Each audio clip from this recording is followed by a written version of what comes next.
ನಮಸ್ಕಾರ ವೀಕ್ಷಕರೇ, ಸರೌಂಡಿಂಗ್ ಸುದ್ದಿಗೆ ಸ್ವಾಗತ. ವೀಕ್ಷಕರೇ, ನಿಮಗೆಲ್ಲ ಗೊತ್ತಿರುವ ಹಾಗೆ ಸೆಪ್ಟೆಂಬರ್ 2 ಸುದೀಪ್ ಅವರ ಹುಟ್ಟುಹಬ್ಬ ಎಂದು ಗೊತ್ತಿದೆ. ಆದರೆ ಈ ಒಂದು ವರ್ಷದಲ್ಲಿ ಒಂದು ಹೊಸ ನಿರ್ಧಾರವನ್ನು ಸುದೀಪ್ ಅವರು ಕೈಗೊಂಡಿದ್ದಾರೆ. ಅದೇನಪ್ಪಾ ಅಂದರೆ ಸೆಪ್ಟೆಂಬರ್ 2 ಬದಲಾಗಿ ಸೆಪ್ಟೆಂಬರ್ 1 ಮಧ್ಯರಾತ್ರಿಯೇ ಅಭಿಮಾನಿಗಳ ಜೊತೆ ನಾನು ಜನ್ಮದಿನಾಚರಣೆ ಆಚರಿಸಿಕೊಳ್ಳಲು ನಿರ್ಧರಿಸಿದ್ದೇನೆ ಎಂದು ವಿವರವಾಗಿ ತಿಳಿಸಿದ್ದಾರೆ.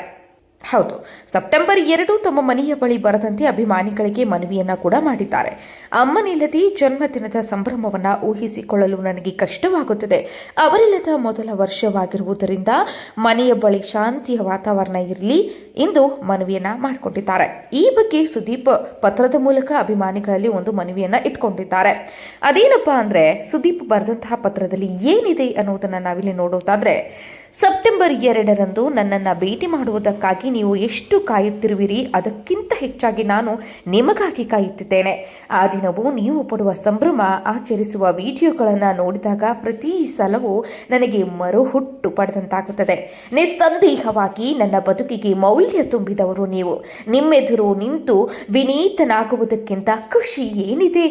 ಆದ್ದರಿಂದ ದಶಕಗಳಿಂದ ನಿಮ್ಮನ್ನು ಮನೆಯ ಹತ್ತಿರ ಭೇಟಿ ಮಾಡುತ್ತಲೇ ನಾನು ಸಂಭ್ರಮಿಸಿದ್ದೇನೆ. ಆದರೆ ಈ ಸಲ ತುಂಬ ಕಷ್ಟವಾಗ್ತಿದೆ, ಏಕೆಂದರೆ ಅಮ್ಮನಿಲ್ಲದ ಮೊದಲ ವರ್ಷವಿದು. ಅಮ್ಮನಿಲ್ಲದ ಸಂಭ್ರಮವನ್ನು ಊಹಿಸಿಕೊಳ್ಳುವುದು ನನಗೆ ಕಷ್ಟವಾಗ್ತಿದೆ. ಆದರೆ ನಿಮ್ಮನ್ನು ನಿರಾಸೆಗೊಳಿಸುವುದು ನನಗಿಷ್ಟವಿಲ್ಲ. ನಿಮ್ಮ ಮೂಲಕವೇ ನನ್ನ ಹುಟ್ಟುಹಬ್ಬ ಹುಟ್ಟಬೇಕು. ಗಡಿಯಾರ 12 ಗಂಟೆ ಎಂದು ಸದ್ದು ಮಾಡುವಾಗ ನನಗೆ ನಿಮ್ಮ ಶುಭಾಶಯಗಳೇ ಕಿವಿಗೆ ಕೇಳಬೇಕು, ಅವುಗಳೇ ಎದೆಗೆ ಇಳಿಯಬೇಕು. ಆದ್ದರಿಂದ ಸೆಪ್ಟೆಂಬರ್ 1 ರಾತ್ರಿ ನಾವೆಲ್ಲರೂ ಒಂದು ಕಡೆ ಸೇರೋಣ. ಎಲ್ಲಿ, ಹೇಗೆ ಅನ್ನೋದನ್ನು ತಿಳಿಸ್ತೇನೆ. ಆದರೆ ಮಾರನೇ ದಿನ ಅಂದರೆ ಸೆಪ್ಟೆಂಬರ್ 2 ದಯವಿಟ್ಟು ಯಾರೂ ಮನೆ ಹತ್ರ ಬರಬೇಡಿ. ನಾನು ಆ ದಿನ ಮನೆಯಲ್ಲಿ ಇರೋದಿಲ್ಲ. ನಾನಿರುವುದಿಲ್ಲವೆಂದು ಹೇಳಿದ ಮೇಲೂ ನೀವು ಮನೆ ಬಳಿ ಬಂದು ಕಾದರೆ ನನ್ನ ಮನಸ್ಸಿಗೆ ಸ್ವಲ್ಪ ನೋವಾಗ್ತದೆ. ಜೊತೆಗೆ ಈ ಸಲ ಅಮ್ಮನಿಲ್ಲದ ಮೊದಲ ವರ್ಷವಾಗಿರುವುದರಿಂದ ಮನೆ ಬಳಿ ಚೂರು ಶಾಂತಿ ವಾತಾವರಣ ಇರಲೆಂದು ಬಯಸ್ತೇನೆ. ನನಗೆ ನಂಬಿಕೆ ಇದೆ ನೀವು ನನ್ನನ್ನು ಅರ್ಥ ಮಾಡಿಕೊಳ್ಳುತ್ತೀರೆಂದು ಮತ್ತು ನಿರಾಸೆಗೊಳಿಸುವುದಿಲ್ಲವೆಂದು. ಅದು ಬಿಟ್ಟರೆ ಪ್ರತಿ ವರ್ಷದಂತೆ ಈ ವರ್ಷವೂ ಸಾಮಾಜಿಕ ಸೇವಾ ಕಾರ್ಯಗಳು ಯಥಾಪ್ರಕಾರ ನಡೆಯಲಿ. ನಿಮ್ಮ ಹಾರೈಕೆ, ಅಭಿಮಾನ ಮತ್ತು ಸಾಂಗತ್ಯವೇ ನನ್ನ ಬಹುದೊಡ್ಡ ಆಸ್ತಿ ಎಂದು ಪತ್ರದಲ್ಲಿ ಹಂಚಿಕೊಂಡಿದ್ದಾರೆ.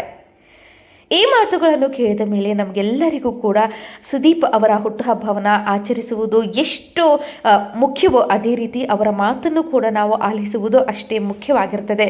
ಏಕೆಂದರೆ ಅವರು ಕೂಡ ಮನಸ್ಸಿನಲ್ಲಿ ನೋವನ್ನು ಇಟ್ಟುಕೊಂಡಿರ್ತಾರೆ. ತಾಯಿ ಇಲ್ಲದಿರುವಂತಹ ಸಂದರ್ಭ ಪ್ರತಿಯೊಬ್ಬ ಮನುಷ್ಯನಿಗೂ ಎಷ್ಟು ಕಷ್ಟವನ್ನು ನೀಡುತ್ತದೆ ಅನ್ನೋದು ಎಲ್ಲರಿಗೂ ಗೊತ್ತಿರುವಂತಹ ವಿಚಾರ. ಹಾಗಾಗಿ ನಾವೆಲ್ಲರೂ ಅಭಿಮಾನಿಗಳು ಸುದೀಪನ್ನ ಅವರ ಮಾತನ್ನ ಕೇಳೋಣ. ಹಾಗೂ ಅವರು ಹೇಳಿದಂತೆ ಅವರ ಮನೆಯ ಬಳಿಗೆ ಹೋಗದೆ ಅವರ ಹೆಸರಿನಲ್ಲಿ ದಾನ, ಧರ್ಮ ಮತ್ತು ಅನೇಕ ಒಂದು ಸಾಮಾಜಿಕ ಕಾರ್ಯಗಳನ್ನು ಮಾಡಿದ್ದೇ ಆದಲ್ಲಿ ಅವರು ಮಾಡಿದಂತಹ ಈ ಒಂದು ಪ್ರೀತಿಯ ರಿಕ್ವೆಸ್ಟ್ಗೆ ನಾವೆಲ್ಲರೂ ಅಭಿನಂದಿಸಲೇಬೇಕು ಮತ್ತು ಅವರ ಮಾತನ್ನ ಕೇಳಲೇಬೇಕು. ಈ ವಿಡಿಯೋ ನಿಮಗೆ ಇಷ್ಟವಾದರೆ ಪ್ಲೀಸ್ ಕೂಡಲೇ ನಮ್ಮ ಚಾನಲನ್ನು ಸಬ್ಸ್ಕ್ರೈಬ್ ಮಾಡ್ಕೊಳ್ಳಿ. ಅದೇ ರೀತಿ ಇನ್ನಷ್ಟು ಅಪ್ಡೇಟೆಡ್ ಮಾಹಿತಿಗಳಿಗಾಗಿ ಬೆಲ್ ಐಕಾನ್ ಕ್ಲಿಕ್ ಮಾಡೋದನ್ನು ಮರಿಬೇಡಿ.